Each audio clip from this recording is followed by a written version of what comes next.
Friends ఈరోజు Sunday special tiffin అయితే అనపకాయల curry, అందులోకి వచ్చేసి ఆలు మిక్స్ చేసాము. అలానే రాగి ముద్ద కూడా తీసుకున్నాము. అందులోకి మిక్స్ అన్నమాట. చాలా బాగుంటుంది. ఇది ఎక్కువగా రాయలసీమ స్టైల్ అన్నమాట. అనపకాయల కూరతో రాగి ముద్ద తినడం వల్ల శరీరానికి అధిక కాల్షియం, ఫైబర్ మరియు ప్రోటీన్ అందుతాయి. ఇది ఎముకలను బలోపేతం చేసి బరువు తగ్గడంలో, జీర్ణక్రియను మెరుగుపరచడంలో మరియు మధుమేహాన్ని నియంత్రించడంలో సహాయపడుతుంది. ఈ సాంప్రదాయ ఆహారం శక్తిని ఇస్తుంది, రోగనిరోధక శక్తిని పెంచుతుంది.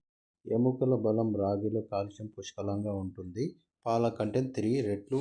ఇది ఎముకలను దృఢంగా ఉంచి నెక్స్ట్ అనపకాయల మరియు రాగి కలిపి తినడం వల్ల మలబద్ధకం తగ్గుతుంది మరియు జీర్ణక్రియ మెరుగుపడుతుంది. అందుకే చెప్తాను ఫ్రెండ్స్, మంచి ఫుడ్ తీసుకోండి, మంచి హెల్తీగా ఉంటారు. మంచి వాళ్ళతో ఫ్రెండ్షిప్ చేయండి, మంచిగా ఉంటారు. Thank you.